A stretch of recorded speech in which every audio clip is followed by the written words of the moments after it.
On March 15, 1985, 10 bodies were discovered buried under 6 feet of melting snow on Copper Ridge in Bonner County, Idaho.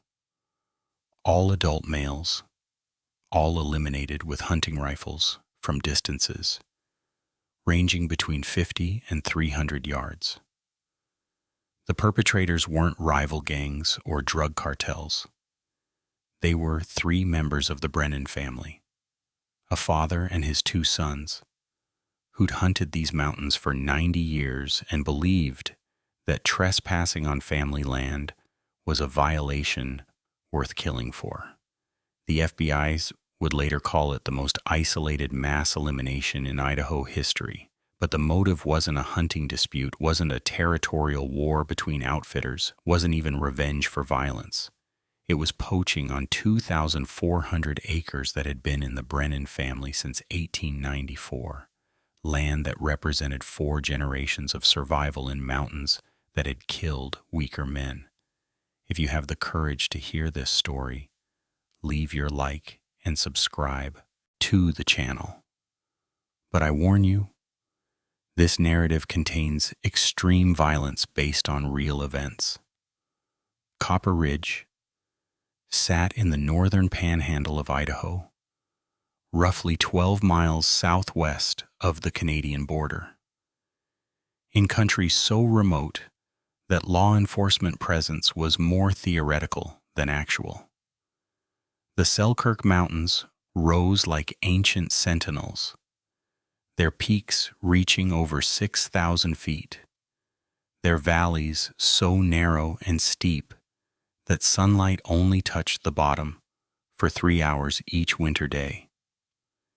In 1984, Bonner County sprawled across 1,739 square miles, with a population barely exceeding 26,000 souls, most of them clustered in Sandpoint, the county seat, 83 miles south of Copper Ridge, on roads that became impassable when winter arrived.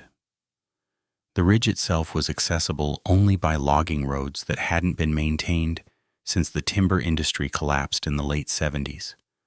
Winding through dense forests of western red cedar, Douglas fir, and lodgepole pine that grew so thick you could walk 20 feet off the trail and disappear completely. November in northern Idaho meant temperatures dropping to 0 at night, creeping up to maybe 20 degrees by mid-afternoon if you were lucky. The air smelled like wood smoke from cabins scattered through the mountains, mixed with the clean, sharp scent of snow and the mineral tang of springs that ran ice cold even in summer. Sound traveled strange in that country. Sometimes you'd hear a chainsaw 5 miles away, clear as a bell. Other times you wouldn't hear an elk at 50 yards. But 1984 was a devastating year for northern Idaho. The logging industry that had sustained these mountains for a century was in complete collapse. Mills that had employed thousands now sat abandoned, their machinery rusting in the rain, their workers scattered to cities looking for jobs that didn't exist. Unemployment in Bonner County hovered around 38% that fall. Men who'd spent their entire adult lives working timber, men whose fathers and grandfathers had logged these same mountains, now had nothing. No jobs, no prospects, no way to feed their families, except odd jobs and government assistance that came with shame and humiliation. In that economic wasteland, the mountains themselves became currency. The right to hunt them, to trap them, to take from them what the land offered freely to those who knew how to survive.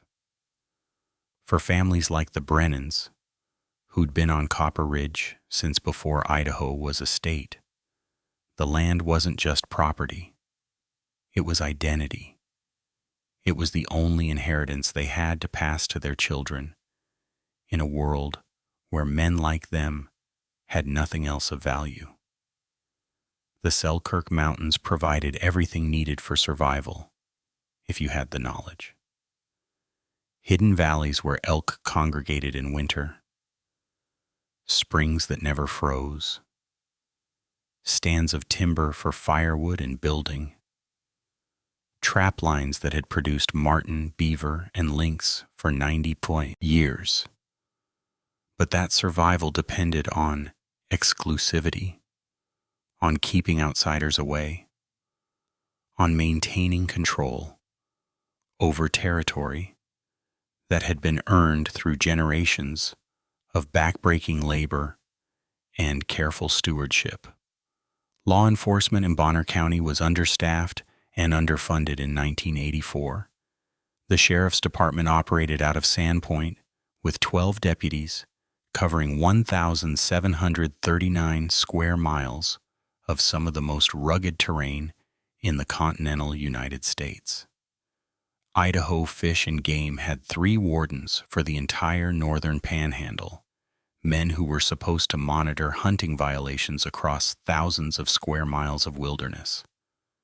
Response time to Copper Ridge from Sandpoint was 3 hours in good weather. In winter, when snow closed the logging roads, response time was measured in days. The state police barracks sat even farther away in Coeur d'Alene. FBI presence was theoretical at best. In practical terms, Copper Ridge existed in a legal gray zone where old mountain codes mattered more than laws written in distant capitals. Thomas James Brennan was 61 years old that November, though he looked closer to 70. He stood 6 feet even, but stooped forward from 4 decades spent hunched over saw blades and crawling through underbrush on trap lines. His face was weathered like old boot leather. Deep lines carved around his eyes from squinting into sun and snow, a thick beard gone mostly gray, but still showing traces of the dark brown it had been in his youth. His hands were massive, knuckles swollen with arthritis that got worse every winter, fingers scarred from chainsaw accidents and animal traps, calluses thick as boot leather from a lifetime of physical labor. A jagged scar ran from his left ear down to his collarbone, a souvenir from Korea where he'd served in the 1st Marine Division and taken shrapnel from a Chinese mortar that killed 2 men standing right beside him. That scar ached when the weather turned cold. Permanent reminder of violence witnessed and survived. Every morning, Thomas woke at 4:30 in the cabin his grandfather had built in 1896, made coffee in a percolator so old the bottom was worn thin, and sat at the kitchen table reading from a Bible his mother had given him in 1948. He'd read 1 chapter, drink his coffee black and strong enough to strip paint, then step outside to watch the sun come up over the ridge.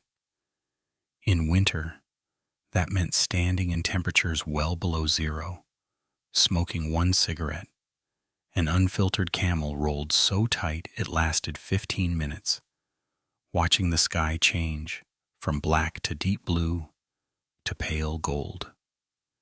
Then he'd start his day.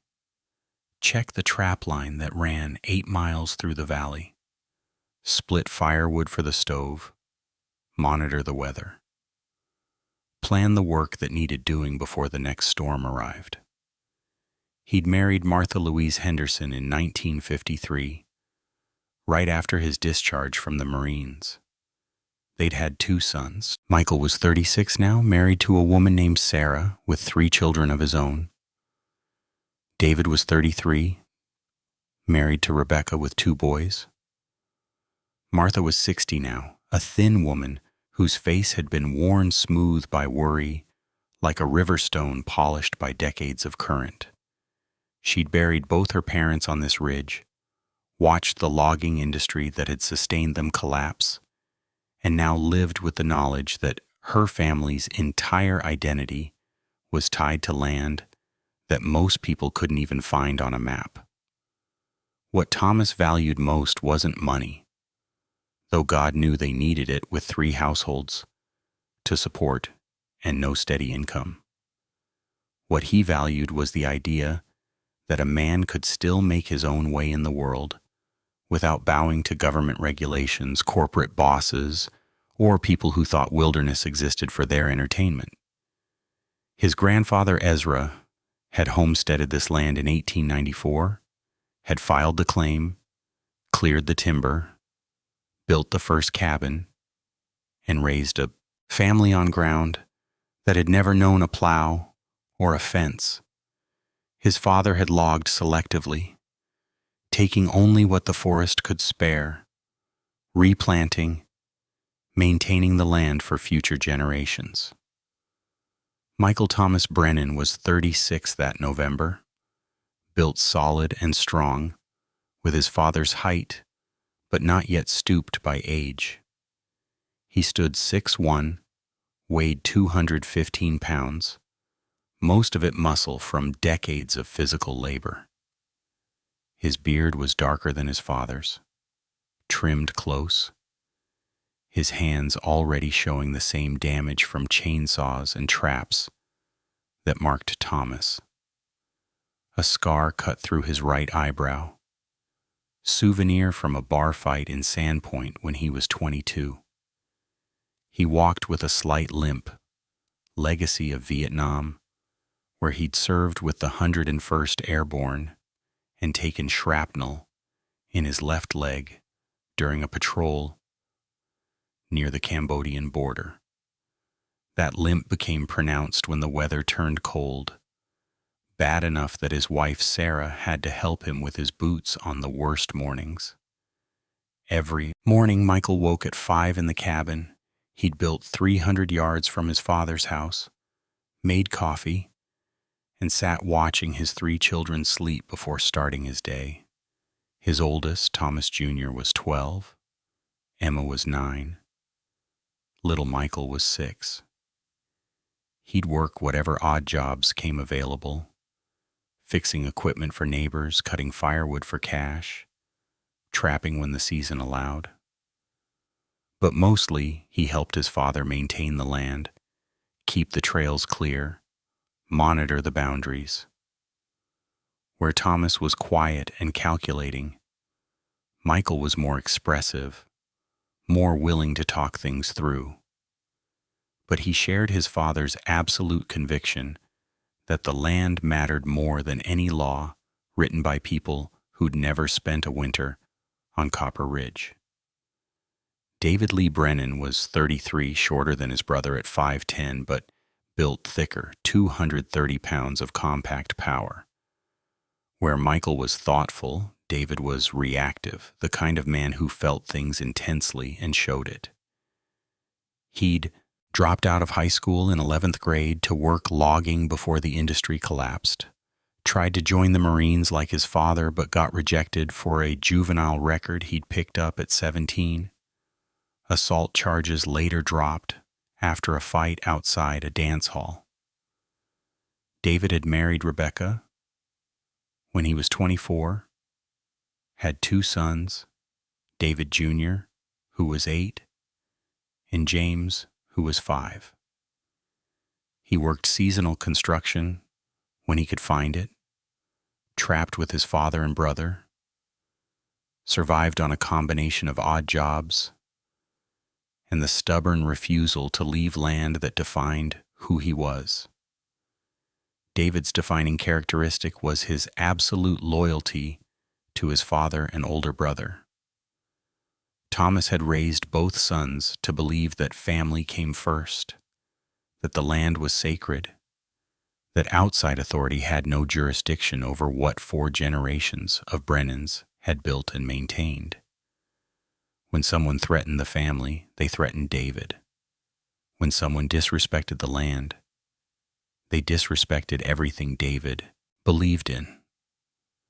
The brothers weren't particularly close in the day-to-day sense, Michael's thoughtfulness sometimes irritated David's more reactive nature. But they understood each other completely. They shared a code that required no discussion, passed down from their father, from his father, from the original Ezra, who'd carved civilization out of wilderness and expected his descendants to protect what he'd created. The Brennan claim on Copper Ridge began in 1894 when Ezra Brennan, Thomas's grandfather, filed for homestead under the Homestead Act of 1862. He'd been 23 years old, newly arrived from Montana, looking for timber country that hadn't been claimed yet. The Selkirk Mountains offered exactly that. Millions of acres of virgin forest where a man with an axe and determination could build something permanent. Ezra spent 2 years meeting the homestead requirements, building a cabin, clearing 16 acres, planting crops that mostly failed in the short growing season, but satisfied the letter of the law. In 1896, he received the patent legal ownership of 160 acres of Copper Ridge. Over the next 40 years, he acquired more land through strategic purchases, trading labor for property, absorbing parcels from neighbors who couldn't survive the winters. By the time he died in 1936, the Brennan claim covered 2,400 acres of prime mountain country. Ezra's son, Samuel, Thomas's father, had continued the expansion. He'd logged selectively during the boom years of the 1940s and 50s, taking old-growth cedar and fir, but replanting, maintaining the forest, rather than clear-cutting the way the big timber companies did. Samuel believed the land was a trust, something to be maintained for future generations, not exploited for short-term profit. He taught his son Thomas the same philosophy. Take what you need, replace what you take, protect the land from those who destroy it for quick money. Samuel died in 1972, 74 years old, buried on a ridge overlooking the valley where he'd been born. His grave was marked with a simple stone that said his name, his years, and one word underneath: steward. Thomas had inherited that stewardship at age 48, already raising 2 sons in the same tradition. By 1984, the Brennan operation had become something unique in northern Idaho. Not a commercial timber operation, those had all failed. Not a ranch, the land was too steep and the winters too brutal for cattle. Not a farm, the growing season was too short. Instead, it was a combination of selective logging, trapping, hunting for subsistence, and the stubborn conviction that a family could still survive on land without depending on wages or government assistance. The 2,400 acres represented 90 years of labor, 90 years of winters survived, 90 years of fighting fires and floods, and economic collapses that had driven weaker families off the mountain. For Thomas, that land was more than property. It was identity. It was the proof that his grandfather's decision in 1894 had been right, that a man could build something permanent in wilderness, that sacrifice and hard work created legacy. It was the only inheritance he had to pass to Michael and David. The only thing of value the Brennan family had ever created. The timber companies had come and gone. The mining operations had failed.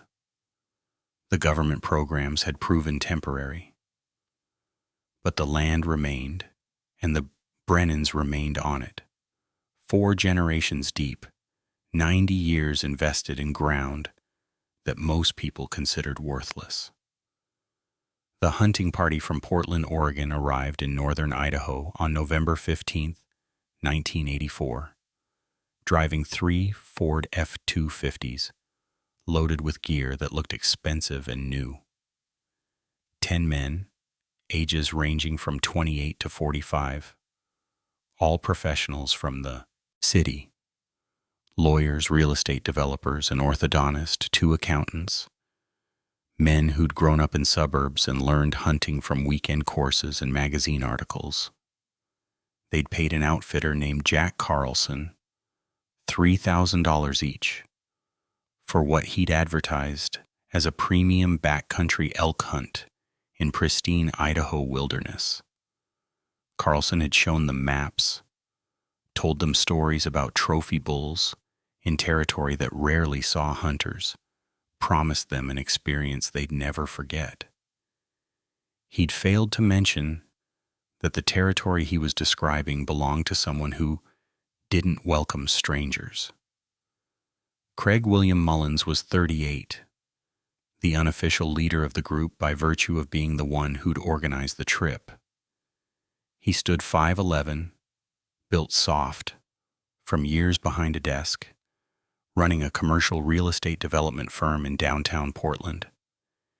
He'd hunted deer in eastern Oregon a few times, had taken a guided elk hunt in Montana 2 years earlier, where he'd shot a spike bull at 80 yards, with help from a guide who'd practically walked him to the animal. Craig had expensive tastes. His rifle was a custom Weatherby Mark V in .300 Weatherby Magnum, scope alone worth $2,000. His hunting clothes were Filson and Pendleton. His boots were custom whites. His pack was top-of-the-line Kelty. He looked like what he was, a wealthy man, playing at being a mountain man, someone who thought money could buy the experience without earning the knowledge. The other 9 followed similar patterns. Robert Hayes, 42, orthodontist from Lake Oswego. Daniel Peterson, 35, corporate attorney. James Mitchell, 33, accountant. Stephen Clark, 28, real estate agent in Craig's firm. Marcus Webb, 45, the oldest, owned a chain of auto dealerships. They'd brought enough gear for a month-long expedition despite planning only 10 days. Cases of beer, expensive whiskey, propane heaters, Coleman lanterns, freeze-dried meals that cost $15 per serving. These weren't men who knew hunger or genuine hardship. They were men seeking authenticity through consumption, trying to buy connection to wilderness. Their grandfathers might have understood, but they'd never experienced. Jack Carlson, the outfitter, was 49 years old, operating out of Sandpoint on licenses that were technically legal, but ethically questionable. He guided hunters into public land, sometimes onto private land if he thought he could get away with it, charging premium prices for access that didn't belong to him. He'd scouted Copper Ridge the previous summer, had seen the elk sign, had noticed the old cabin, and assumed it was abandoned. He'd told Craig's group about prime hunting territory that rarely saw pressure, had drawn maps showing access routes and promising valleys. He'd mentioned that the area was remote, that they'd be on their own once he dropped them off, that cell phones wouldn't work and help was hours away. He'd presented these facts as selling points, adventure marketing for men whose biggest daily risk was traffic on the interstate. What he hadn't told them was that the land belonged to the Brennans, that it had been posted with no trespassing signs since 1968, that locals knew to stay away. Craig's group arrived at the trailhead on November 16th with plans to pack in 8 miles, set up a base camp, and hunt for 7 days before packing out on November 23rd. The weather forecast showed clear conditions for the first few days, possible snow later in the week, but nothing unusual for northern Idaho in November. November 18th, 1984. Thomas Brennan woke at 4:30 as always, made his coffee, sat reading from 2 Kings while Martha slept. By 5:45 he was outside, temperature at 6 degrees, checking the sky for weather signs. Clear and cold, stars still visible, the kind of morning that promised good trapping. He loaded his pack with supplies, his rifle a Winchester Model 70 in .30-06 that had belonged to his father, and headed up the trail toward the upper valley, where he maintained a line of marten traps. The snow was 8 inches deep from a storm 3 days earlier, perfect for reading sign. Fresh tracks would show clearly. At 7:20, 2 miles from his cabin, Thomas found boot prints he didn't recognize. Multiple sets leading east toward the ridge where his father was buried. His first thought was hikers lost and stupid, wandering onto private land without reading the signs, posted every quarter mile along the boundary. But hikers didn't come to Copper Ridge in November. The nearest hiking trail was 12 miles south, and anyone with sense stayed out of the backcountry once snow started falling. He followed the tracks, moving quietly, rifle held ready but not aimed, watching the forest ahead. At 8:05, he smelled wood smoke. At 8:15, he heard voices, male, multiple, laughing about something. The sound carried clear in the cold morning air. Thomas found their camp at 8:30 in a clearing 300 yards from his father's grave. 4 tents, expensive models with aluminum poles and rain flies, arranged in a neat square. A propane heater running inside the largest tent. Beer cans scattered around a fire pit. And hanging from a pole between 2 trees, gutted and skinned, an 8-point bull elk that Thomas recognized. He'd been watching that bull for 2 years, had shown it to his grandsons, had planned to let it live another year to reach full maturity. The elk had been taken sometime yesterday, shot and dressed competently, the meat aging properly. But it had been taken from Brennan land without permission, without acknowledgement, without even the courtesy of asking. 3 men were visible in camp, 1 tending the fire, 2 others sorting gear outside a tent. Thomas stepped into the clearing, rifle held low but visible, and spoke clearly.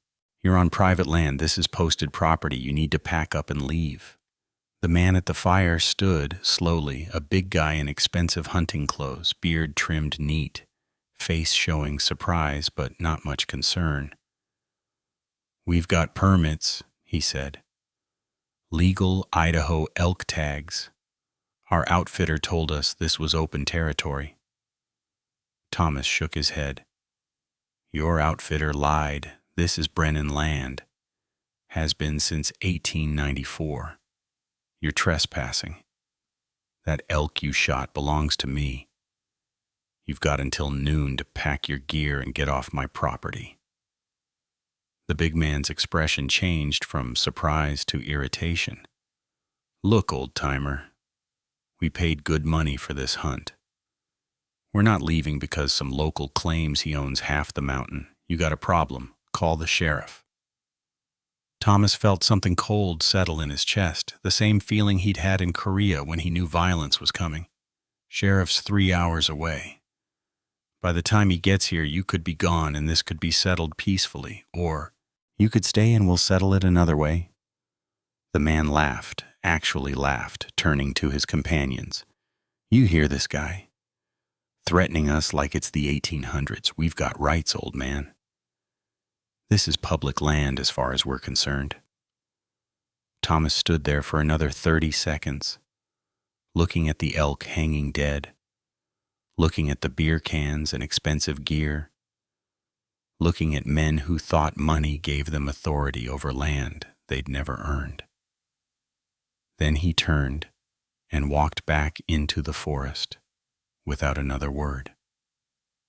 Thomas reached his cabin at 10:15. Martha was in the kitchen making bread, flour dusting her hands, the smell of yeast and warmth filling the room.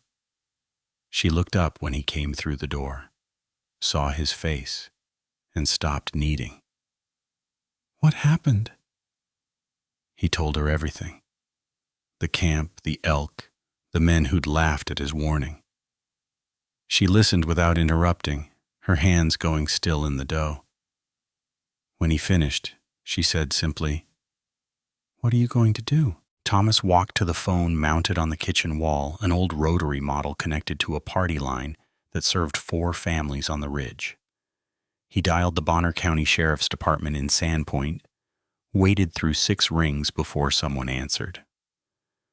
The deputy who took his call was named Williams, a young guy Thomas had never met, voice suggesting he was maybe 25.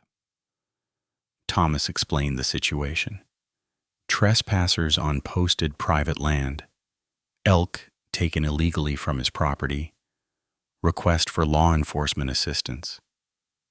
Williams listened, asked for the location, then said what Thomas already knew was coming. "Sir, we can send someone out, but it's going to be this afternoon at the earliest. We've got 2 deputies covering the Northern District, and they're both on calls. For hunting violations, you really need to contact Fish and Game, but their wardens are in Coeur d'Alene until Wednesday. If the trespassers aren't threatening violence, the fastest solution is probably to document everything, and we can follow up with citations later." Thomas kept his voice level. "They shot an elk on my land. They're camped 300 yards from my father's grave. They've been told to leave, and they refused. That's not a citation situation, that's criminal trespass." Williams sighed, the sound of bureaucracy meeting reality. "I understand, sir, but without an immediate threat to life or property, we're limited in how fast we can respond. The roads up to Copper Ridge, they're pretty rough right now, right? It's going to take our units 3 to 4 hours minimum to reach your location. My suggestion is to stay away from the camp, let them finish their hunt, and we'll handle the legal aspects afterward." Thomas hung up without saying goodbye. Martha was watching him from the kitchen, hands back in the dough, kneading slowly. "They're not coming," he said. It wasn't a question. He walked to the window, looked out at the forest that had belonged to his family for 90 years, thought about his grandfather Ezra filing that first homestead claim, his father Samuel teaching him to protect what they'd built, thought about Michael and David raising their children to respect this land, to carry it forward, thought about 10 strangers who'd paid money to an outfitter and believed that entitled them to take what the Brennans had spent 90 years maintaining. The law was 83 miles away in Sandpoint.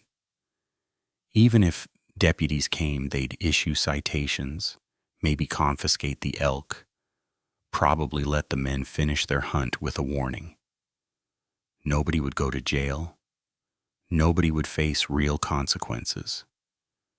And next year more hunters would come, because word would spread that the Brennans couldn't protect their land, that old men making threats didn't matter anymore. November 19th, Thomas drove his truck down to the store in Priest River, 26 miles south, to check the weather and pick up supplies. The woman behind the counter, Mary Sullivan, had lived in the area 40 years and knew weather like Thomas knew timber. "Big one coming," she said, pointing to the forecast taped to the wall. "Arctic front dropping down from Canada. Could see 2 feet, maybe more. Starting tomorrow night. They're saying it'll last through Friday." Thomas bought coffee, cigarettes, ammunition he didn't particularly need, and drove back up the mountain thinking about what 2 feet of snow would mean. Roads impassable. No way for the Portland hunters to pack out. No way for law enforcement to reach Copper Ridge, even if they wanted to.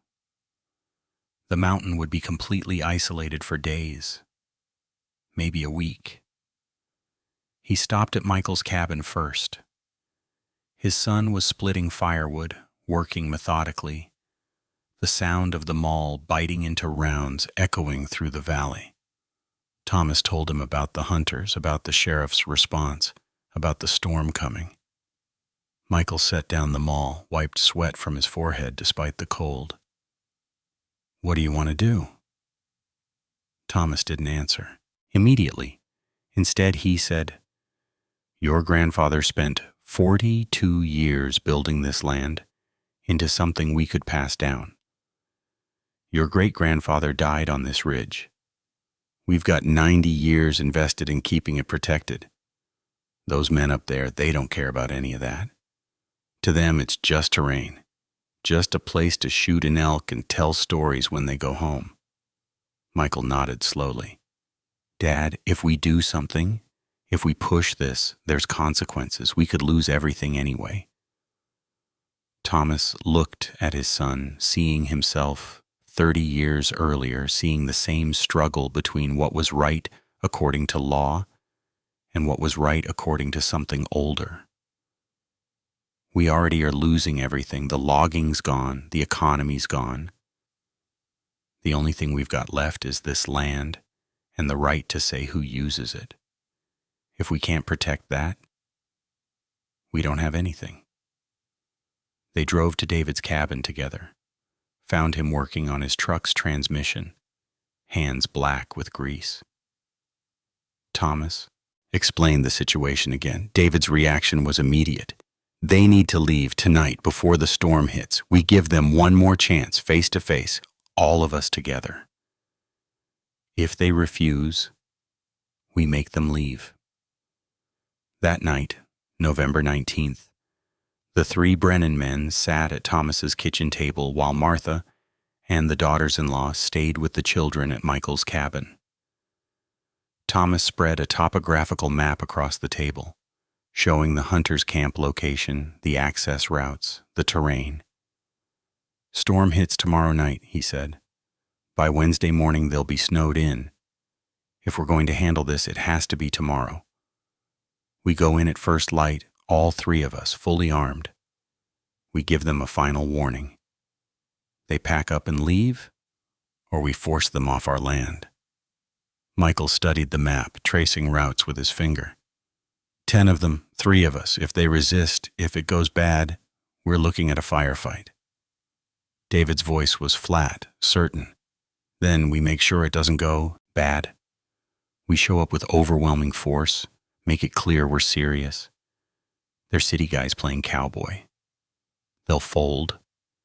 Thomas sat at that kitchen table until midnight, smoking cigarettes, drinking coffee that had gone cold, thinking about choices and consequences. Martha came in around 11, sat across from him without speaking, just being present. Finally, he said, "I taught our boys that land means something, that a man protects what's his, that there are principles worth defending even when the law won't help you. If I back down now, what does that teach them? What does that teach their children?" Martha reached across the table, took his weathered hand in hers. "It teaches them their father knew when to fight and when to let go. It teaches them wisdom matters more than pride." Thomas shook his head. "This isn't pride. This is 90 years of family blood in this ground. This is your father-in-law's grave they're camping next to. This is the only inheritance our grandbabies will ever have.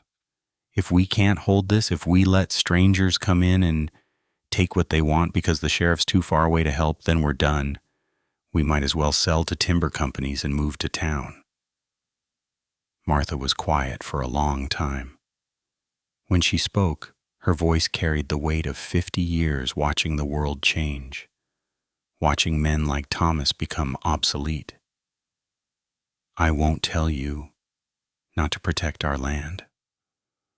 But I will tell you this, however you handle it tomorrow, you make sure you come home. Make sure Michael and David come home. Because land without family is just dirt." At 4:30 on November 20th, Thomas woke to darkness and falling snow. Light flakes, the leading edge of the storm Mary Sullivan had warned about. He made coffee, sat reading from Psalms, chapter after chapter about righteousness and judgment, and the Lord defending those who defend what's right. By 5:30, Michael and David had arrived. They stood in the kitchen loading rifles, checking ammunition, moving with the practiced efficiency of men who'd hunted together their entire lives. Thomas carried his Winchester 30-06. Michael had a Remington 730-06. David carried a Marlin lever-action in 45-70, a big bore brush gun, good for close range. They each packed extra ammunition, knives, rope, basic survival gear. Martha made them breakfast. Eggs, bacon, biscuits, coffee. Nobody talked much. The weight of what they were about to do filled the kitchen like smoke. At 6:15, Thomas stood, put on his coat, picked up his rifle. He looked at his wife, this woman who'd stood beside him for 31 years, raised their sons, survived everything the mountains had thrown at them. "If this goes wrong," he started, but she cut him off. "It won't. You'll give them a chance to leave peacefully. They'll take it. You'll be home for lunch." He wanted to believe her. Instead, he kissed her forehead, turned to his sons, and said, "Let's go talk to these people." They walked out into falling snow. 3 generations of Brennan men carrying rifles and resolve, and the weight of 90 years that demanded protection. The temperature was 14 degrees. The snow was accumulating fast, already 2 inches of fresh powder covering yesterday's tracks. By the time they reached the hunters' camp, the storm would be in full force, visibility dropping, the mountain becoming something primordial and dangerous. Thomas had given his final warning 2 days ago. Now he was returning to enforce it.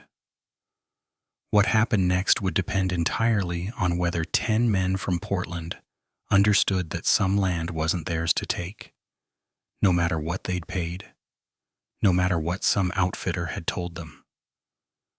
The Brennans moved through the forest like ghosts, following trails they'd known since childhood. Approaching the camp from the east, where the terrain gave them high ground and clear sight lines. The last peaceful morning on Copper Ridge was ending.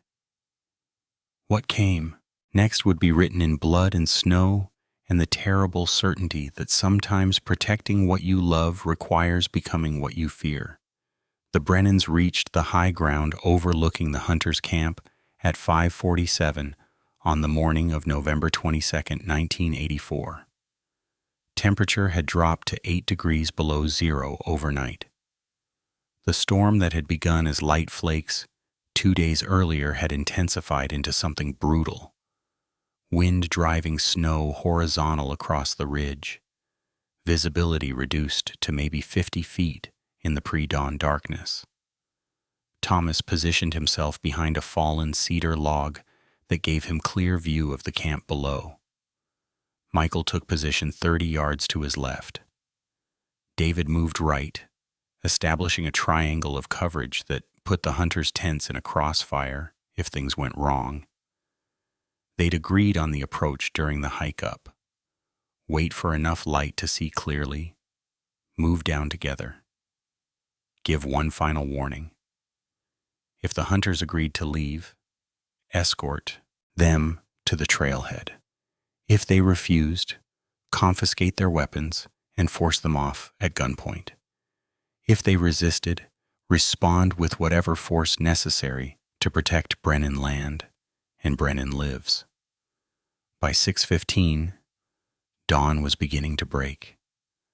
That strange gray light that comes before sunrise in a blizzard.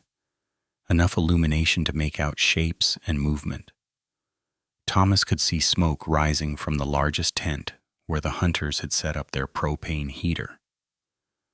2 men emerged, bundled in expensive cold weather gear, moving toward the fire pit to start the morning fire. One of them was the big guy who'd laughed at Thomas 2 days ago, Craig Mullins. The other was shorter, stockier, someone Thomas hadn't seen during the first encounter. They were talking, voices carrying clearly in the cold air despite the wind, laughing about something, completely unaware they were being watched by 3 men with rifles pointed at their backs. Thomas stood up from behind the log, Michael and David rising, simultaneously from their positions, creating a coordinated appearance that was meant to intimidate. Thomas chambered around in his Winchester, the metallic sound cutting through the wind. The 2 hunters froze, turning slowly, eyes going wide when they saw 3 armed men standing above their camp. Thomas raised his voice to carry over the storm. "This is your last warning. You're on private land. You've been told to leave. The storm's here and it's going to get worse. You pack your gear now, I'll escort you to the trailhead. You refuse and we'll handle this another way." Craig Mullins' face went from surprise to anger in seconds. Instead of raising his hands or showing any sign of compliance, he turned back toward his tent, moving fast. Thomas saw it happening in slow motion, the way things compress when violence becomes inevitable. Craig reaching the tent, his hand going inside, emerging with a rifle, a bolt-action hunting rifle, that he started to bring up toward where Thomas stood. There was no thought, no debate, no moment of hesitation. Thomas had been trained in Korea to recognize the instant when talking ended and shooting began. He'd seen men die because they waited too long, hoped too hard that reason would prevail. Craig Mullins brought his rifle to his shoulder. Thomas fired first. The Winchester kicked hard against his shoulder. The shot impossibly loud even with the wind, echoing off the ridges. Craig went down hard, the rifle falling from his hands, his body crumpling into the snow. The other hunter screamed, hands going up, shouting something Thomas couldn't make out over the ringing in his ears. Inside the tents, men were shouting, movement visible through the nylon walls, the camp erupting into chaos. Thomas worked the bolt on his Winchester, ejecting the spent casing, chambering another round, the motion automatic from decades of hunting. His voice was steady when he called out, "Everyone out of the tents, hands visible. Anyone reaches for a weapon, you'll end up like your friend." For approximately 8 seconds, nothing happened. The camp was frozen, men inside the tents processing what they'd just heard, trying to understand that someone had actually been shot, that this wasn't a confrontation that would end with shouting and threats. Then the shooting started again. Someone inside the second tent, invisible through the nylon but clearly panicking, fired a rifle blindly through the tent wall. The shot went wild, hitting a tree 20 feet above where Michael was positioned.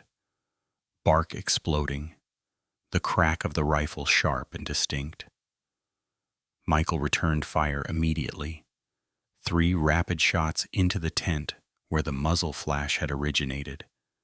The Remington barking, brass ejecting, snow kicking up around his feet from the recoil, and his rapid repositioning. David fired next, targeting the third tent where movement suggested someone else was going for weapons. His Marlin lever action was devastating at this range. The heavy .45-70 rounds punching through nylon and aluminum poles like they were paper. The tent collapsed partially. Someone screaming inside, whether from injury or terror, Thomas couldn't tell. The hunter who'd emerged with Craig, the stocky one, broke and ran, sprinting away from the camp toward the tree line. Michael tracked him with the scope, led him by 2 feet, fired once. The man went down 30 yards from the tents, disappearing into deep snow, movement ceasing immediately. The next 4 minutes were chaos compressed into clinical actions. Men emerged from the remaining tents, some with hands up, some trying to grab rifles. Thomas shot 2 more, center mass, both going down hard. Michael was firing methodically, working the bolt between shots, moving his position after every third round to avoid return fire. David had moved down closer to the camp, using trees for cover, the lever action cycling fast. His targets anyone who appeared armed or threatening. One hunter made it to the tree line, started running uphill toward where Thomas was positioned, carrying a rifle across his chest. Thomas let him get within 20 yards, called out for him to stop, drop the weapon. The man kept coming, either didn't hear or didn't care. Thomas fired twice, both shots hitting, the man tumbling backward into the snow. By 6:43, the shooting had stopped. The camp was devastated. Tents collapsed or burning where a propane heater had been knocked over, gear scattered, blood vivid against white snow. Thomas counted bodies, visible from his position. 6 down, definitely dead or dying based on the stillness. The storm was intensifying, wind gusting to 40 miles per hour, snow falling so thick it was becoming difficult to see across the clearing. He called out to Michael and David, confirmed they were unhurt, then began the methodical work of securing the camp. They moved carefully, rifles ready, approaching each tent and checking inside. Found 3 more hunters, dead, caught in their sleeping bags when the shooting started, killed by rounds that had penetrated the tent walls. One man was still alive, gut shot, bleeding badly, begging for help. Thomas looked at him for a long moment. This stranger, who'd come to his mountain with money and attitude, and no respect for what the land meant. Then he raised the Winchester and fired once more. The final count took 20 minutes to confirm because the bodies were scattered across 200 yards of forest and clearing. 10 hunters from Portland, all eliminated. Craig Mullins, the leader, shot first, killed instantly. Robert Hayes, the orthodontist, shot running from the camp. Daniel Peterson and James Mitchell both shot in their tents. Stephen Clark, Marcus Webb, the others whose names Thomas would learn later from police reports but didn't know or care about now. All dead by 7:12 on November 22, 1984. their blood soaking into Brennan land, their expensive gear, and trophy ambitions ended by 3 mountain men who decided that some violations demanded permanent answers. Thomas stood in the ruined camp at 7:20, breathing hard, adrenaline beginning to fade. The reality of what had just happened settling into his bones like the cold. 10 men dead, his sons beside him, their faces showing shock, even though they'd done the shooting alongside him, even though every trigger pull had been a choice made in the moment. The storm was becoming a full blizzard, visibility down to 30 feet, wind screaming through the trees, temperature dropping as the Arctic front settled over northern Idaho. Within hours, this camp would be buried. Within days, it would be invisible under snow that wouldn't melt until spring. Michael spoke first, his voice barely audible over the wind. "Dad, what do we do now?" Thomas looked at the bodies, at the blood already being covered by fresh snow, at the evidence of a massacre that would send all 3 of them to prison for the rest of their lives, if anyone ever found out what happened. His mind was working through options, scenarios, possibilities. Call the sheriff, claim self-defense, argue that the hunters had fired first, and the Brennans had responded to protect themselves on their own land.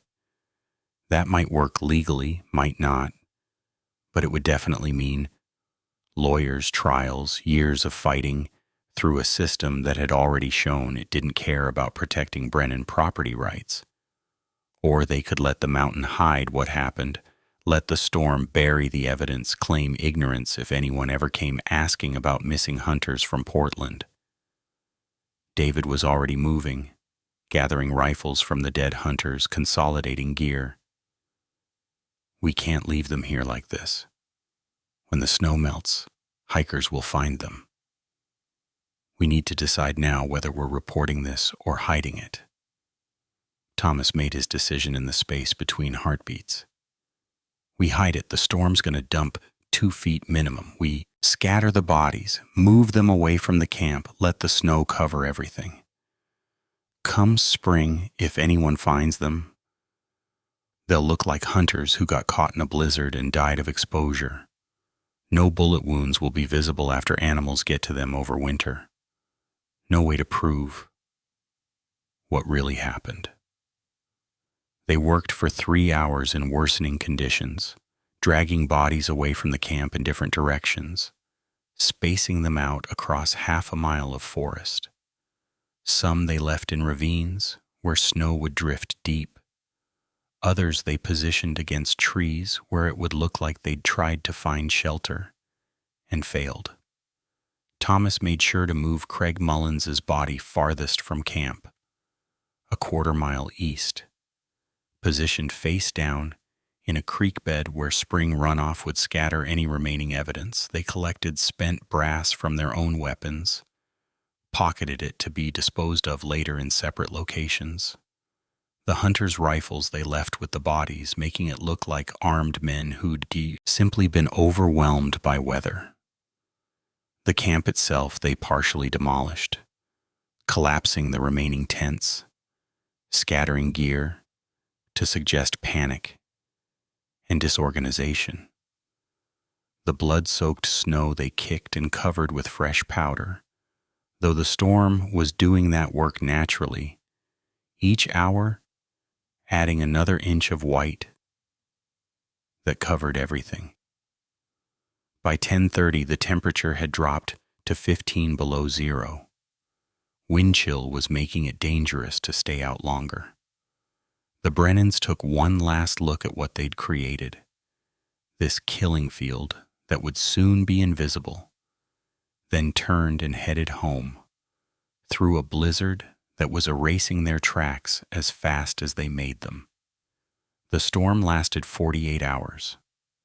By November 24th, Copper Ridge was buried under 31 inches of snow. The logging roads were impassable. The trails were invisible. The hunters' camp and the bodies scattered around it were entombed under nearly 3 feet of white that would remain frozen until March. On November 26, 1984, Sharon Mullins called the Bonner County Sheriff's Department from her home in Portland to report that her husband Craig and 9 of his friends had failed to return from a hunting trip in Idaho. They'd been due back on November 23rd. Nobody had heard from them since November 19th, when Craig had called from a payphone in Priest River to say they were heading into the backcountry and would be out of contact for a few days. Sharon provided names, descriptions, vehicle information. 3 Ford trucks left at a trailhead somewhere near Copper Ridge. 10 men who should have been home 3 days ago.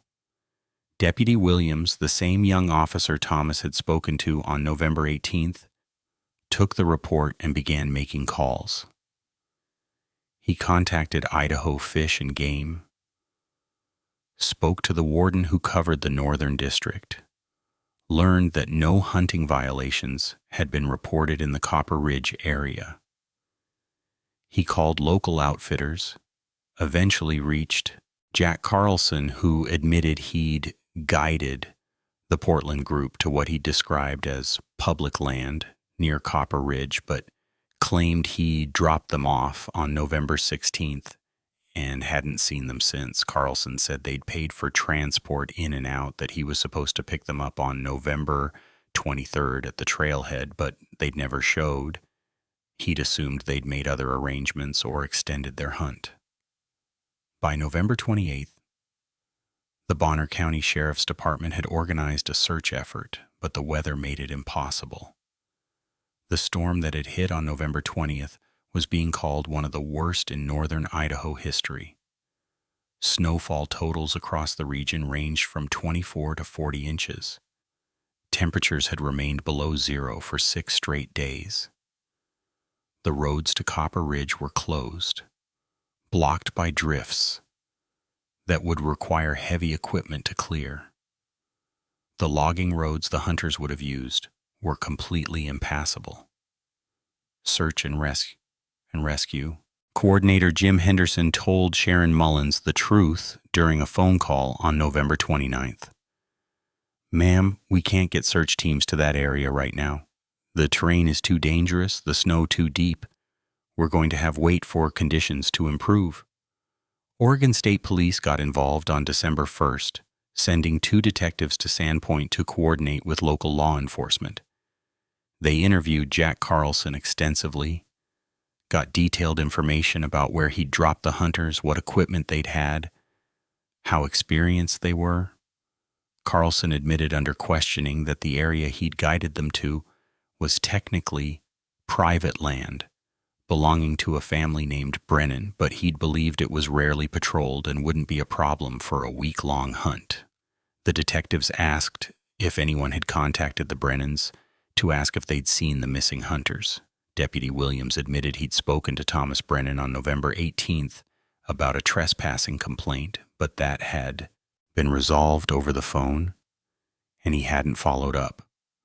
On December 4th, 2 sheriff's deputies drove as far up the logging road toward Copper Ridge as conditions allowed, making it about 6 miles before snow forced them to turn back. They saw no sign of the missing hunters, no vehicles, no indication anyone had been in the area recently. On December 8th, the FBI case file assigning Agent Richard Cross to investigate the disappearance of 10 Oregon residents in Idaho. Cross reviewed everything local law enforcement had gathered, read the interview transcripts with Jack Carlson, noted the mention of the Brennan family owning land in the search area. On December 10th, he drove to Copper Ridge with Deputy Williams to interview Thomas Brennan. They found Thomas at home working on splitting firewood, Martha inside baking bread. Thomas invited them in, offered coffee, answered their questions calmly. Yes, he'd called about trespassers on November 18th. Yes, he'd found a camp with out-of-state hunters. No, he hadn't seen them since November 19th. He'd gone back to check, and the camp had been abandoned, gear left behind, hunters gone. He'd assumed they'd packed out early because of the incoming storm. He hadn't touched anything, hadn't investigated further, had just been glad they'd left his land. Agent Cross asked if Thomas had heard any gunshots during the storm. Thomas said he'd heard shots on November 20th, assumed it was the hunters taking elk before they left. Asked if he'd seen the hunters leave the area, Thomas said no. The visibility had been too poor, the storm too intense. His family had stayed inside for 3 days while the blizzard raged. Winter held Copper Ridge in deep freeze until the first week of March, 1985. Snow accumulation had reached 47 inches by January, the deepest snowpack in northern Idaho in 12 years. Temperatures stayed below freezing through February. The Brennan family lived through those months in a state of careful normalcy, maintaining their routines, working their trap lines, splitting firewood, surviving the way they'd survived 90 previous winters. Thomas and Martha never discussed what happened on November 22nd. Michael and David never spoke of it to their wives or children. The knowledge sat between them like a stone, heavy and cold and permanent. On March 8th, temperatures climbed above freezing for the first time since November. By March 12th, daytime highs were reaching 45 degrees. The snow began to melt rapidly, 3 months of accumulation turning to slush and runoff in a matter of days. Mountain streams that had been frozen solid became roaring torrents. The forest floor emerged gradually, brown and soggy, littered with branches and debris from the long winter. On March 15th, 2 hikers from Spokane, Washington, named David Chen and Rebecca Martinez, were exploring the Copper Ridge area, following snowmelt trails, looking for early spring photography opportunities. At 2:30 in the afternoon, Chen noticed what looked like fabric protruding from melting snow in a ravine approximately 3 miles from the old logging road. They approached carefully, thought initially it might be an abandoned tent or camping gear. Chen used a stick to brush away loose snow, uncovered more fabric, then saw what was clearly a human hand, partially decomposed, frozen, and thawed multiple times over the winter. Martinez screamed, backed away, both of them scrambling up the ravine toward higher ground.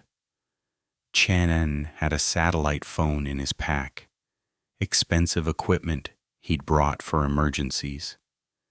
He called 911 at 2:47, reported finding what appeared to be a body in the Copper Ridge wilderness. The Bonner County Sheriff's Department dispatcher took the information, coordinates, description, told them to move away from the site and wait for law enforcement. Deputy Williams arrived at the trailhead at 4:15 with 2 other deputies and the county coroner, Dr. Stephen Walsh. They hiked in with Chen and Martinez leading the way, reached the ravine at 5:30. Williams recognized immediately what they were looking at. Not a hiker who died of exposure, not a lone victim of misadventure, but evidence connected to the missing Portland hunters from November. The body was male, partially decomposed, wearing expensive hunting clothes that matched descriptions from the missing persons reports. Williams called for additional resources, contacted FBI agent Cross secured the scene as best he could with the light fading and more snow predicted overnight. The search expanded over the next 3 days. FBI forensics teams arrived from Boise. Search and rescue volunteers combed the area in grid patterns. By March 18th, they'd found 10 bodies scattered across approximately 1 square mile of forest surrounding the original camp location. All male, all showing signs of having been dead since November based on decomposition patterns and winter freeze preservation. Dr. Walsh conducted preliminary examinations in the field, noted that several bodies showed what appeared to be bullet wounds, though months of decomposition and animal activity made definitive determination difficult without full autopsies. The bodies were transported to Boise for forensic analysis. Ballistics evidence was recovered from the scene. Spent rifle casings, dozens of them, scattered around what had been the hunter's camp. The forensics team mapped locations, photographed everything, collected evidence that painted a picture of violence rather than misadventure. Agent Cross walked the scene on March 19th, reconstructed what he believed had happened. Multiple shooters based on the spread of casings and angles of fire. At least 3 different calibers of rifle rounds recovered. A massacre, not a hunting accident, not exposure deaths, but a coordinated killing that had been hidden by winter and almost succeeded in remaining hidden permanently. On March 20th, Cross drove back to the Brennan property with 4 FBI agents, 2 Bonner County deputies, and a warrant for the arrest of Thomas, Michael, and David Brennan on suspicion of murder. The arrest happened at 6:45 on the morning of March 20th, 1985. Thomas was at his kitchen table reading the Bible when he heard vehicles approaching, multiple engines, laboring up the logging road. He set down the book, walked to the window, saw FBI vehicles and sheriff's cruisers parked in his yard. Agent Cross knocked on the door, warrant in hand, voice formal and careful. Thomas Brennan, you're under arrest for the murders of Craig Mullins and 9 other individuals. You have the right to remain silent. Thomas didn't resist. He put on his coat, allowed himself to be handcuffed, watched as agents moved toward Michael's cabin and David's cabin to make simultaneous arrests. Martha stood in the doorway, face pale but composed, saying nothing as they loaded her husband into a vehicle and drove him away from land his family had held for 91 years. The investigation moved quickly. Ballistics testing matched bullets recovered from the victims' bodies to rifles seized from the Brennan property. Thomas's Winchester .30-06 had fired the shot that killed Craig Mullins. Michael's Remington and David's Marlin had fired shots that killed 6 others. The remaining 3 victims had died from rounds that couldn't be definitively matched, but were consistent with the same 3 weapons. Forensic analysis of the scene supported the prosecution's theory. The hunters had been in camp when they were attacked by the Brennans firing from elevated positions. Some had tried to return fire. Others had tried to flee. All had been systematically eliminated over the course of approximately 15 minutes on the morning of November 22, 1984. The trial began on September 9, 1985, in Coeur d'Alene, moved there from Sandpoint due to concerns about impartiality. The prosecution was led by Idaho Attorney General David Leroy personally, unusual for a case involving private citizens, but justified by the magnitude of 10 murders and the national media attention.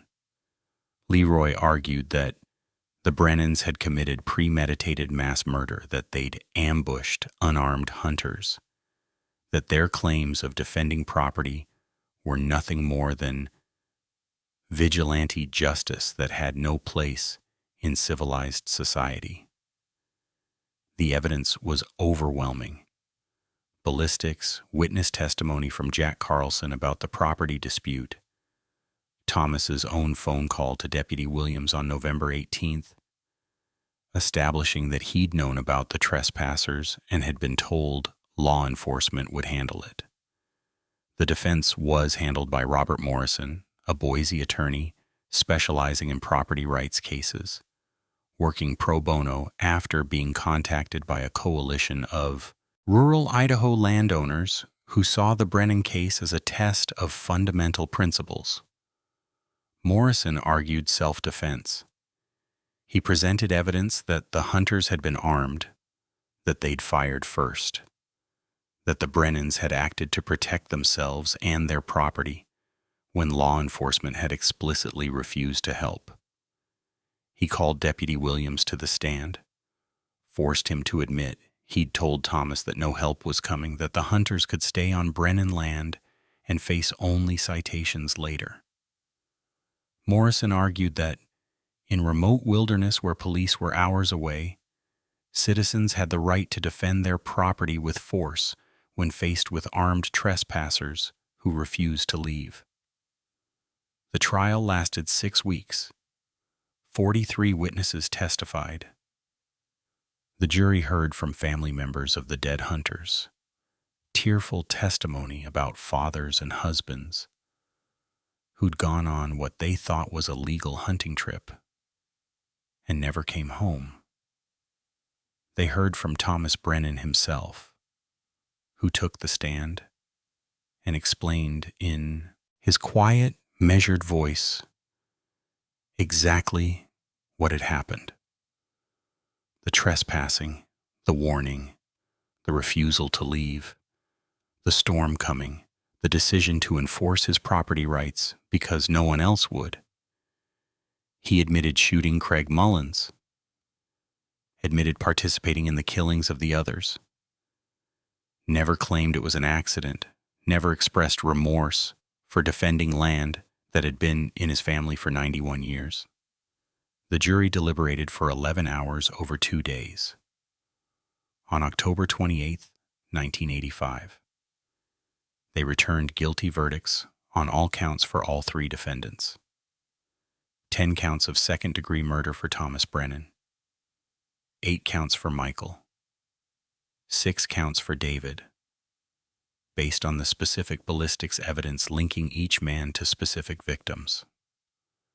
Sentencing came on November 12, 1985. Judge Harold Ryan, a federal appointee who'd presided over the trial with strict impartiality, delivered the sentences that would define the rest of the Brennans' lives. Thomas received 10 consecutive life terms without possibility of parole. Michael received 8 consecutive 40-year terms. David received 6 consecutive 40-year terms. All 3 were remanded to Idaho State Correctional Institution in Boise immediately. Judge Ryan spoke for 17 minutes before pronouncing sentence, acknowledging the complexity of the case, but ultimately concluding that property rights did not justify taking 10 human lives. "The law recognizes your right to defend your land," he said, looking directly at Thomas, "but that right has limits. Those limits were crossed on November 22nd when you chose execution over calling for help one more time, when you chose violence over patience, when you chose to become judge, jury, and executioner for 10 men whose only crime was trespassing." Martha Louise Brennan lived alone on Copper Ridge for 13 years after her husband and sons were taken to prison. She maintained the property as best she could, splitting firewood that became harder to manage each winter, tending the small garden that fed her through summer months, walking the land that had cost her family everything.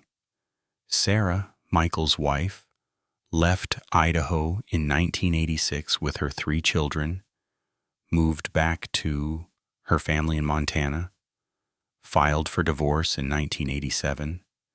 She remarried in 1991 to a man who worked for the Forest Service, changed her children's last names from Brennan to Mitchell, tried to give them a future that wasn't defined by what their father had done.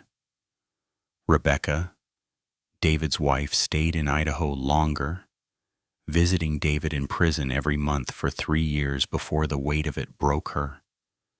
She moved to Boise in 1989, found work as a waitress, raised her boys alone, never remarried, never forgave the system that had put her husband away, or the husband who'd chosen land over family. Thomas Jr., Michael's oldest son, was 12 when his father went to prison.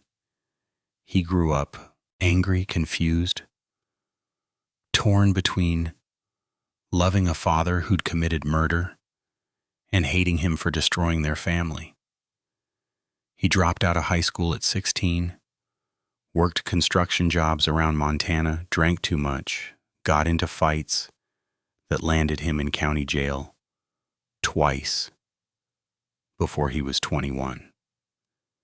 By the time he was 30, he'd straightened out enough to hold steady work, married a woman who knew nothing about his family history, had children of his own who he never told about their grandfather rotting in an Idaho prison for defending land they'd never see. Emma, Michael's daughter, was 9 when everything ended. She became a nurse, moved to Seattle, built a life as far from mountains and rifles and family codes as she could get. She never visited her father in prison, never wrote letters, never forgave him for choosing violence.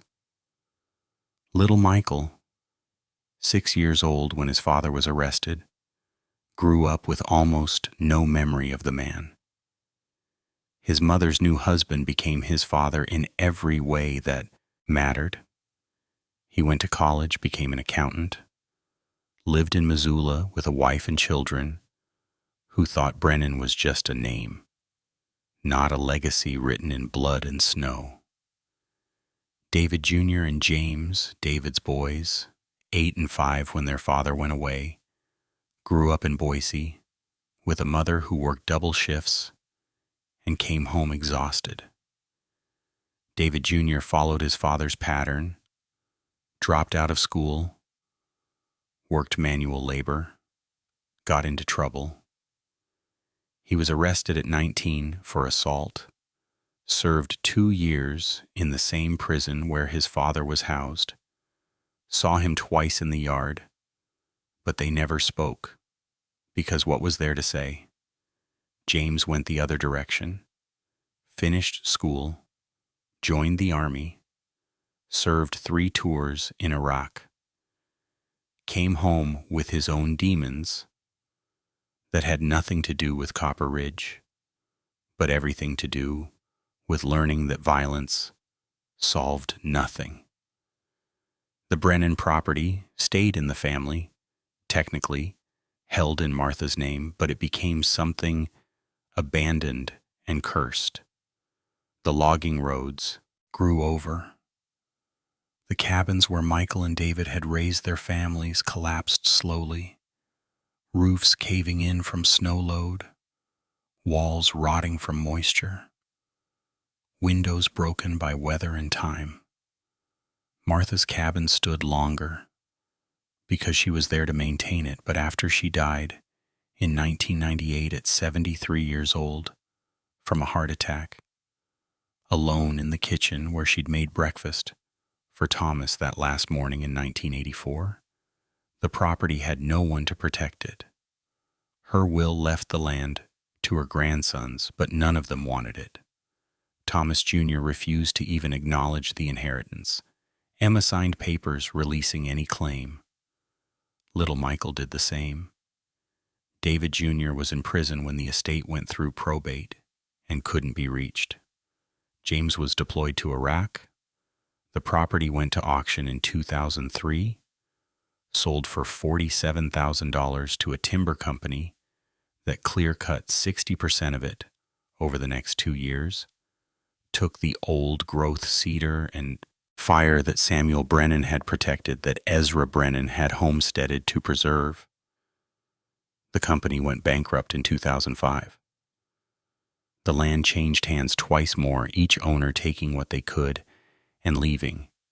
By 2010, Copper Ridge was state land absorbed into a wildlife management area, accessible to any hunter with an Idaho license and the ability to hike 8 miles through country that had become overgrown and wild again. The graves of Ezra and Samuel Brennan, marked with simple stones on the ridge, where they'd lived and died, were lost to forest regrowth, invisible unless you knew exactly where to look, which nobody did anymore. The victims' families struggled with their own aftermath. Sharon Mullins received a settlement from Jack Carlson's insurance company, $150,000 for guiding her husband to his death on private land. She used the money to move to California, raised her 2 daughters alone, never remarried, never stopped wondering what Craig's last moments had been like when he realized the old man from the mountains wasn't bluffing. Robert Hayes's wife, Patricia, buried her husband in Portland, sold their house, moved to Arizona to be near her sister. She told people her husband had died in a hunting accident because that was easier than explaining he'd been murdered for trespassing. The other families scattered similarly, each carrying grief and anger and the terrible knowledge that their loved ones had died for nothing, killed by men who believed property mattered more than human life. Thomas James Brennan died in Idaho State Correctional Institution on January 4th, 2009, at age 85. He'd served 23 years of his 10 consecutive life sentences, become the oldest inmate in the facility, spent his final decade in the prison's medical unit as his body broke down from age and arthritis and the accumulated damage of a hard life. He never expressed remorse for what happened on November 22, 1984. In interviews with prison counselors and parole board hearings he was required to attend despite having no possibility of release, he maintained that he'd defended his family's land, that he'd given warnings that were ignored, that 10 men had made choices that led to their deaths. He died believing he'd been right, believing the law had failed him, and he'd been forced to create his own justice. His body was cremated. Martha had been cremated too, her ashes scattered on Copper Ridge by a granddaughter who did it as a final obligation, not love. Thomas's ashes sat in a prison storage room for 2 years before being disposed of in a common grave for unclaimed inmates. Michael Brennan served 31 years before dying of lung cancer in 2016 at age 83. He'd been eligible for parole consideration after serving 60% of his sentence, but was denied 3 times because he refused to admit wrongdoing, refused to show remorse, maintained that protecting family land was worth the cost. David Brennan is still alive as of this writing, 88 years old, confined to the prison medical unit, his release date calculated at 2097, when he'll be 137 years old. He receives no visitors. His ex-wife Rebecca died in 2012. His sons know he exists, but have made peace with never seeing him again. The Idaho Department of Corrections will almost certainly be his final home. FBI Special Agent Richard Cross retired in 2008 after 33 years of service. In a 2022 podcast interview about the case, he said, "Legally, the Brennan case was straightforward. 3 men committed premeditated murder. The evidence was overwhelming. The convictions were just. But morally, it's more complicated. Thomas Brennan wasn't wrong that the system failed him. The sheriff's department did tell him law enforcement wasn't coming. The hunters were trespassing on posted private land. If they'd left when warned, 10 people would still be alive. But that doesn't justify what the Brennans did. It doesn't make execution an acceptable response to property violation. The law is clear about that, but I've lived with this case for 37 years, and I still can't reconcile the two truths. Both things are real. The system failed, and the Brennans became murderers. Judge Harold Ryan, who presided over the trial, retired in 2001. Before his death in 2019, at age 92, he wrote in his private journals, later published by his daughter, "The Brennan case represented everything wrong with how we've abandoned rural America. We've created legal structures that don't work in remote areas. We tell people they have property rights but provide no mechanism to enforce those rights when law enforcement is hours or days away. We expect mountain families to accept that outsiders can use their land without consequence because we've criminalized the old codes that once maintained order in wilderness. Then we act shocked when those families resurrect those codes and people die. Thomas Brennan was a murderer under the law I was sworn to uphold. He was also a desperate father, protecting the only legacy his family possessed in a world that had systematically destroyed every other option for survival. I sentenced him correctly according to law. Whether I sentenced him justly according to something deeper, I've never been certain. The story became legend in northern Idaho, though not the kind anyone tells proudly. It's whispered in bars in Sandpoint, discussed in hushed tones at fish and game meetings, used as a cautionary tale about what happens when you don't respect local knowledge, local claims, local warnings. But the lessons people draw vary wildly. Some see it as proof that property rights matter, that the Brennans were justified in defending what was theirs when the system wouldn't help. Others see it as evidence of toxic masculinity and outdated codes that value land over human life. The divide is geographic, generational, philosophical. Urban Idahoans see murderers. Rural Idahoans see men pushed too far by a system that failed them. Neither side convinces the other because the gap between their worldviews is unbridgeable. Thomas Brennan's story has no heroes. It has a father who loved his family's land more than his own freedom, more than his son's futures, more than 10 human lives from Portland who made the fatal mistake of thinking money gave them access to territory that had been earned through 91 years of blood and survival. It has a system that failed at every level, an economy that destroyed rural livelihoods and offered no replacement. Law enforcement stretched too thin to protect property rights they theoretically recognized, an outfitter who guided paying customers onto private land without consequences, and a code of honor so rigid, so absolute that it made mass murder seem like the only response to trespassing. Was Thomas Brennan a murderer? Yes. He eliminated 10 people with premeditation and planning. He involved his sons, destroying their lives along with his own. He chose violence when other options existed, even difficult ones. Was he also a desperate father protecting the only inheritance his family possessed in a world that had taken everything else? Also, yes.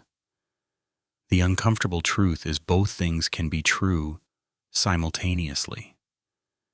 And that's the most disturbing part of this story, because it forces us to ask questions we'd rather avoid. What would we do if our property rights meant nothing? If law enforcement wouldn't help? If strangers took what we'd spent generations building? How far would we go to protect a legacy when it's the only thing we have to pass to our children? Does justice exist when the system has completely failed to recognize or protect what we value most? Is there a line between defending what's yours and becoming a monster? Or does extreme isolation and desperation erase that line entirely, leaving only blood and justifications that sound hollow in courtrooms, but made perfect sense in the moment when warnings were ignored and storms were coming? Thomas Brennan crossed a boundary no human being should cross. But that boundary existed in a world where a man's lifetime of work could be violated without consequence, where law enforcement was 83 miles away and openly admitted they weren't coming to help, where mountain codes said you protected what was yours because nobody else would. There's no easy answer here, no clear moral, no satisfying conclusion where good triumphs and evil is punished. Just a simple and terrible truth. Violence breeds more violence. Broken systems create desperate people. And sometimes the line between protecting your legacy and destroying it becomes so thin it disappears entirely, leaving only bodies buried under snow and families shattered on both sides of choices that can never be undone. 40 years have passed since that November morning in the Selkirk Mountains. Rural America hasn't healed. It's evolved, adapted, found new ways to struggle, and new ways to fail. The people who live in forgotten counties, where law is still more theoretical than real. Every year, families face impossible choices when systems abandon them. Every year, property disputes turn violent. The Brennan homestead is gone now, the land they killed for absorbed into state wilderness, hunted by strangers who never knew what blood soaked into the soil. The cabins have collapsed. The graves are lost. Even the memory is fading as younger generations move away and old-timers die, taking their stories with them. There's no memorial on Copper Ridge, no plaque, no historical marker explaining this was the site of the worst mass killing in Idaho history. The forest just grew back the way forests do, covering scars with new growth until they almost disappear. Almost. But if you hike Copper Ridge on a November morning when the temperature drops below zero and snow begins to fall, you might feel something in the air. Not ghosts, nothing so simple. Just the weight of choices made, of codes followed to their terrible conclusions, of violence done in the name of honor that dishonored everyone it touched. Revenge doesn't bring back what was stolen. Protecting your land doesn't matter if you lose your freedom to enjoy it. And legacy built on 10 corpses isn't legacy at all, just tragedy compounded by pride. If this story made you think about property rights, justice, and the price we pay when systems fail and old codes collide with modern law, leave your like and share this video. Subscribe to this channel for more true stories that challenge what we think we know about right and wrong, about law and morality, about how far ordinary people will go when pushed to extraordinary edges. Comment below. What would you have done in Thomas Brennan's position? Where do you draw the line between protecting what's yours and becoming what you fear most? Because these stories aren't just history. They're happening right now somewhere in forgotten wilderness, where the system has failed and desperation takes hold, and ordinary people make choices they can never take back. Until next time, remember the monsters we fear aren't always born that way. Sometimes they're made. One trespassing violation, one refused warning, one desperate November morning at a time. And the line between justice and murder is drawn not in law books, but in the human heart, where it's always been thinnest, always been easiest to cross, always been hardest to find our way back from.